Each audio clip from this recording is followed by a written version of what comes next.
Hello and welcome to this episode of Spotlight 219, sponsored by Horseshoe Casino Hammond, offering a premier gaming and entertainment experience in Northwest Indiana. Spotlight 219 is presented by The Times and Local 219 and is a show dedicated to highlighting trending topics and really cool things happening around the region weekly.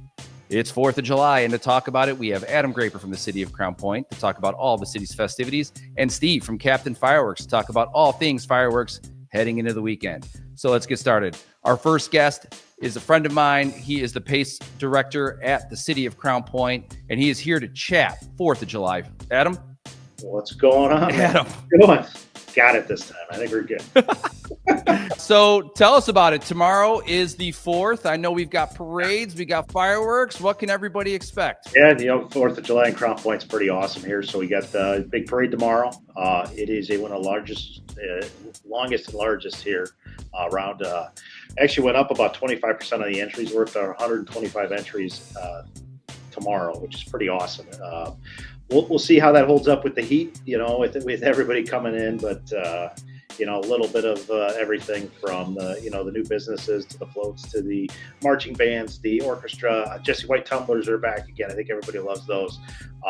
To the South Lake County Agricultural Society with the tractors. So you get a cool mix of the old, the new, the businesses, and then it just starts from the high school all the way down to the tank. It is a long run. It's going to be a hot run, but they are already setting their, if you haven't seen yet, the tents up, the chairs up.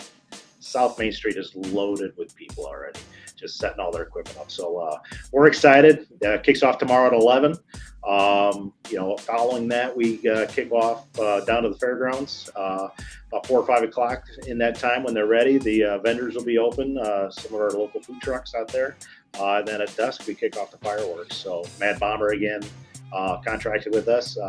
Awesome display. I think I'm a little have that on my side, but I think that's the best show in the area. So let's go. It's Crown Point boy doing it right. So I like it. Heck yeah. Well, you've done such a great job of elevating the city's events and really kind of bringing a panache to it all that I think was lacking a lot in the past. And so appreciate that from you, Adam. Can you kind of talk a little bit about it for people who maybe have never been to the parade? I know you already talked about people setting up. What are some tips you can give them that would probably make it the best experience? Get there a little bit early. It takes you a while, but it is a long parade, so there's plenty of spots to go. Generally, if somebody's got something sectioned off, you'll see the caution tape out there, the chairs and the rope or whatnot. Obviously, that's kind of spoken for, but the easement that's out there all the way down Main Street, if you like to be under the trees, that's wonderful. Especially, my grandma loved that. If there's a tree, I want to go sit under that tree, right? I'm going to watch the parade. If you want to sit on the sun, the best part is go down either by the YMCA or the old Franciscan down there, or go down on the square. There's a whole lot of different areas that you can get, but it definitely is very crowded. So, they start loading in pretty quick. We do kick off at 11, like I said, down at the high school. It takes a little bit to get back down there. So if you're running a few minutes late, and you're down close to the square, that's okay. It takes you about another 20 minutes or so once we start to get down there. But, everybody be respectful, that kind of stuff. There's candy thrown, watch the kiddos. We do a pretty good job but there's a loose piece of candy in the street. Everybody loves to run and try to grab that. So, that's one of the scariest things about it. But we do have PD, we do have workers, we do have our, EMS safety running through. We do have workers all the way down the route too. So we are anticipating, 95 degrees and maybe a little bit of humid and hot. Well, I am glad we moved it up to 11 o'clock. It used to be at 2 back in the day. You probably remember that, Alan. Yep. But we have bodies there. Stay hydrated. Make sure if you're going to drink your, adult beverages, make sure that you do that responsibly too. Yeah, and speaking to your point, we've seen the parade now. We've been in Crown Point for 15 years. We've got young kids, and we've done the square, and we've also done by the YMCA. I think they're both unique for their own different perspectives, right? Like the square is awesome. We have the best square. I don't care what anybody says. We have the best square in the region. 100%. And being able to kind of like be in that backdrop, it is a little bit later. You're talking an 11 start time, probably down by the square. You're probably going to start seeing floats around 11, 11:20, 11:30. It kind of takes some time to get down here. But Candy's a full, and then we love the Y area because it's like you're at the front of it and you're out or the earliest. So especially in that heat. I get it. Yeah, I mean the backdrop for the courthouse. That's hard to beat, man. That's just that down home feel with the structures around the city. Getting that downtown parade is cool. But that's not for you. That's okay. We got other spots too. And again, you go down South Main Street, and a lot of large trees and shade. And, you're welcome down there as well. So. Heck yeah. So speaking of the fairgrounds stuff that you have going on later, will your Century trailer be there? So we're teasing it out. We're teasing it out. It will be in the parade with some special stuff we're throwing out there. We just completed that, which is really cool. I mean, we're really excited. We're going to do a media day. I'm not sure it's going to make it out there for that, but I'm not saying no. So okay, we'll see. Yeah, I'm pretty excited for that. Well, do you want to, in a tweet, in 180 characters or less, kind of explain to the viewership a little bit of what you're teasing? Because I don't think anybody really knows yet. Yeah, no. So the City of Crown Point Fire Department, Ben's Blue Bags, and a myriad of others, including Mac Foundation, some local business community, kind of put together an idea. And I know there is a large push for sensory rooms as it deals with kids on the spectrum and with special needs as it comes to different sensory issues and whatnot. We had found a few in the country, very, very few in the country, that have created a mobile unit that would help in needs on special events, on parades, on fairs and whatnot. So we got to put our heads together, and the city came together, Ben's Blue Bags came together, and everybody, like I said, in the community, we just made one for the City of Crown Point, and we just finished it yesterday. Actually, literally put the hubcaps back on. This is a mobile unit. It is awesome. I mean, it is a wonderful marriage of technology versus hands-on things for the kids. We've got a dark room, which will kind of piece out that kind of give the stars and the moon up there. Quiet rooms. We've got touch screens. We've got panels, bubble walls. There is nothing like it in the country. It is top notch. The people that came in, it was an act of love that did it. And this isn't. We'd love to say we put Crown Point on it, but this is going to be something that we'd like to share throughout the region and through wherever, because there's nothing like it. It's going to be cool for those that need it. You hope that they don't, but it is a wonderful spot where children, families that need that decompress in a different area can do so without having to leave an event or a fair or stuff. So hopefully that gives those families who need something to help. Heck yeah. Well, I think everyone at this point in 2025 has dealt with at least an immediate family member, an extended family member who's dealt with autism. And anybody who's had that kind of intimate perspective of it knows that it's kind of a ticking time bomb sometimes. And sometimes people that you want to go to an event, but you're not really sure how that is going to all play into it. And so to be able to have that escape and getaway is visionary, innovative. And I just really love that you guys have done it. And to see the amount of people that have gotten together to make that happen is incredible. So yeah, I mean, it's all alive too. So it is so cool from our public works department and some of the workers to, I had guys having surgery that were part of it the next day, or, hey, how's this looking? And they were so invested in it that it was just, it's definitely an act of love. But once that gets used one time only, it's going to make it that effort more worthwhile. So, heck yeah.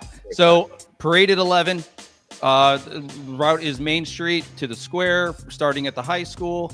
Main Street to the tank. So we'll go all the way down to the tank. Okay. Yep. And then you've got stuff going on at the fairgrounds afterward with food trucks and all that fun stuff. Yeah, there'll be food trucks after 4 o'clock down there. Fireworks kick off at dusk. I'll be a DJ down there. Jim Rainbow will be down there doing the DJing for everybody. Nice. So I got that going. When the fireworks do start, they generally shut down. Just so everybody know that little section between on Court Street between Franciscan and Greenwood, just for the fact that there's people in yards watching, and if everybody's looking in the air, we don't want them to walk into traffic, so we'll shut that as the show goes. But we'll get everybody in, hopefully enjoy themselves, be safe, and then we'll get them out of there. So. All right. Well, thanks, Adam. Thanks for joining. Really appreciate it. Good luck tomorrow. I'm sure I'll see you there. You bet. We'll see you. All right. Take care, Adam. So my next guest is happenstance, lives in my subdivision. We've set fireworks off in my subdivision, which is some of the most fun ever. Steve from Captain Fireworks to talk about everything going on in the 4th. What's up, Steve? How's it going, neighbor? Good.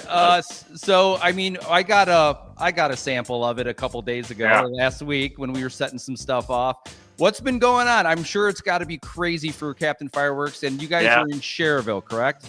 Correct, Cherville. We are we're located in the plaza with El Amigo and Domino's, and I'm pretty sure there's UPS there too as well. But yeah, we're just trying to help people have a great 4th. You know, we're trying to move some stuff, and it's going well. We got some deals going on. We have 6 big cakes for $115. You can't really find that anywhere else around here. And so for people who don't know what a keg is, what is that? What can they expect if they get one of those, or at least? So basically, a cake is it's a box, and you light one wick on the box, and it'll have like 20 to 50 shots, and it's like a party in a box. You light it off, it goes off. You don't really have to do anything. You just sit back and watch. Nice. What was the one that we lit off? Because if people want to know, they can go to our local 219 channel and see some of it. So that was Sky Rave this box. Oh, nice. That thing is awesome. Yeah. And that one's like one of our best sellers right now. It's going really good. And that's just going to be all aerial shots, big bursts in the air, color. It's pretty cool stuff. Heck yeah. And it went on for a while. And it was definitely, it looked like a professional fireworks show. It was really cool. Yeah. What does that cost? Well, they can kind of range anywhere from 45 to 75. This one's a higher end. It's right around the $70 mark.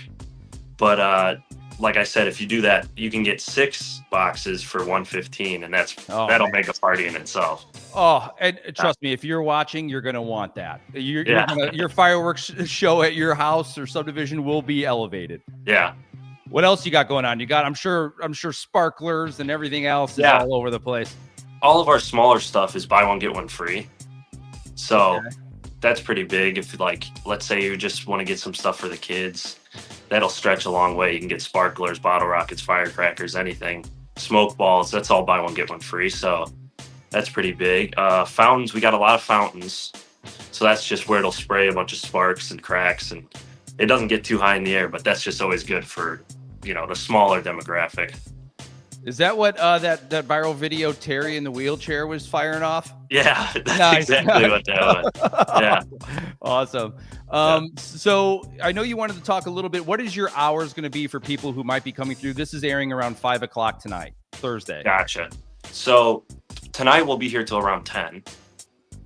Same thing tomorrow, 9 to 10. We'll stay open later if people still come through the door, but usually around 10 we're done. And we'll also be open on the 5th, and we'll have like a blowout sale on the 5th. So whatever we have left over, we're just trying to get it out the door. And if people want to continue their fun, we'll really help them out. So awesome. So one thing, it feels like fireworks are going off all the time this week. Is there like allotment in time that people can shoot those off and that is technically legal? Yeah, for the 4th, it's 9 a.m. to midnight on the 4th of July. Obviously, there's going to be different HOA rules. There's going to be different city ordinances. But for the 4th, that's basically what's going to be the time you can set them off. I would always check with HOAs because there could be different rules depending on neighborhoods and different areas where people might be located in. Okay. Yeah. That's a good tip. And then some safety tips. Yeah. So obviously never hold a firework in your hand. Okay. If it's not supposed to be held in your hand, do not hold it in your hand. There's been a lot of problems with that. And a big thing is after, let's say you have your party, it's always good to spray some water over all the fireworks because those boxes can actually reignite and they'll just light on fire, especially if you have a lot of them together. The heat stays with them and it can cause a pretty big problem. So wow. Yeah. So I know I had a problem shooting off mortars once where I had the pipe in the ground and then the power of it literally just like shrunk, took the pipe down a little bit and fired it off. Any kind of construction or constructive criticism about how to install that so that people don't get crazy? I always say you want a really solid surface, and then we put like a plywood board on the ground, so you have something flat for it to be on. And then a lot of those the tubes for the aerials, you can actually drill into the board so it won't knock over, it won't lean over. And same thing with the cakes, just put it on a really nice flat surface.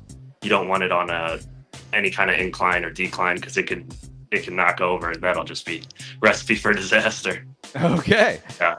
Well, so hours, you got till 10 p.m. on Friday or tomorrow. You've got till 10 p.m. tonight. You guys are having a blowout sale on July 5th. Yep. You've given some safety tips. You're giving people the timeline of when to do it. Awesome. Anywhere else people can contact you in case they have any questions? I'd say just go to Captain Fireworks. Just look up Captain Fireworks on Google. You'll have our email will be there, phone number, everything. And just let us know any questions, and on Facebook, Captain Fireworks on Facebook. We have a lot of our sales on there, and you can see some information. Okay, well, I will not be angry if a couple Sky Raves end up in my garage. I'm just letting you know. All right. I'll see what I can do. All right, awesome, Steve. Thanks. All right, no problem. Later. So thanks for watching this episode of Spotlight, and special thanks to our guests for joining this week. Also, make sure to check out some of the events going on at the venue at Horseshoe Casino Hammond, including Cell Volcano on July 12th. So that's a perfect name for the 4th of July. Jeff Dunham on the 25th, and Straight No Chaser on the 26th. To find out about all things happening in the region, go to Time's website at nwi.com or on their socials. And please check out our Eat Local 219 app, both on iTunes and Android. New episodes drop every week on Thursdays, so be on the lookout. And thanks again for watching, and have a great weekend.